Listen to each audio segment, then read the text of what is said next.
Yes big breaking news చూస్తున్నాం. BC రిజర్వేషన్లపై high court విచారణ కొనసాగింది. హైకోర్టులో వాడివేడి వాదనలు అయితే వినిపించారు. తెలంగాణ సర్కార్కు హైకోర్టు ప్రశ్నల వర్షం అయితే కురిపించింది. ఇరు వాదనలను విన్న న్యాయస్థానం తీర్పునైతే రేపటికి వాయిదా వేసినట్లుగా కూడా తెలుస్తోంది. తెలంగాణలో స్థానిక సంస్థల ఎన్నికల్లో బీసీలకు రిజర్వేషన్ అంశంపై తెలంగాణ హైకోర్టు విచారణను రేపటికి వాయిదా వేసినట్లుగా కూడా మనకి బ్రేకింగ్ న్యూస్ లో సమాచారం అందుతూ ఉంది. గురువారం మధ్యాహ్నం 2:15 వరకు కూడా వాయిదా తీర్పునైతే వెలువరించింది.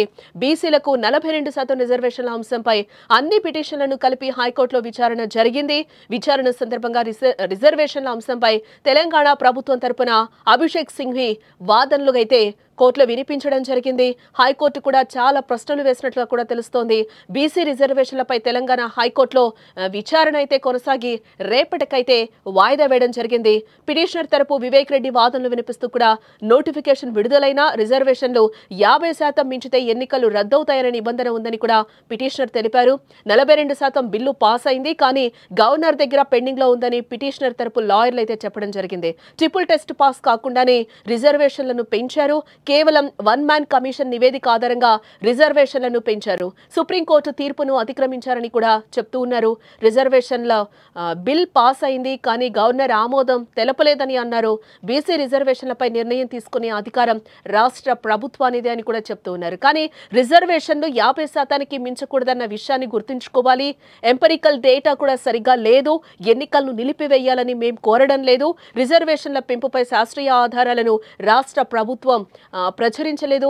ట్రిపుల్ టెస్ట్ మార్గదర్శకాలను బహిర్గతం చేయలేదు. 2021 డిసెంబర్లో ట్రిపుల్ టెస్ట్ మార్గదర్శకాలు విడుదలయ్యాయి. 2018లో 34% బీసీ రిజర్వేషన్ల పెంపును హైకోర్టు తప్పుపట్టిందన్న విషయాన్ని ఈ సందర్భంగా గుర్తు చేసుకోవాలి అని చెప్తూ ఉన్నారు. ట్రిపుల్ టెస్ట్ ను పాటించకుండా రాష్ట్ర ప్రభుత్వాలు రిజర్వేషన్లపై చట్టం చేయలేవు. ట్రిపుల్ మార్గదర్శకాలను ప్రభుత్వాలు పాటించారని సుప్రీంకోర్టు ఈ సందర్భంగా కూడా సూచిస్తూ ఉంది. 3 స్థాయిల్లో పరీక్షల తర్వాత రిజర్వేషన్లు పెంచొచ్చని సుప్రీంకోర్టు తీర్పులు ఉన్నాయి. అంతకుముందు రిజర్వేషన్లపై ప్రస్తుత పరిస్థితి ఏంటని కూడా హైకోర్టు ప్రధాన న్యాయమూర్తి అయితే ప్రశ్నించారు.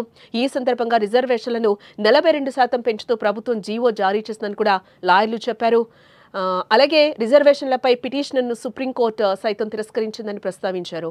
ఈ నేపథ్యంలో బీసీల 42% రిజర్వేషన్లు కల్పించే వ్యవహారంలో తీవ్ర ఉత్కంఠ నెలకొంది. కోర్టు ఎలాంటి తీర్పు ఇస్తుందోనన్న సస్పెన్స్ అయితే రేపటి వరకు కొనసాగనుంది.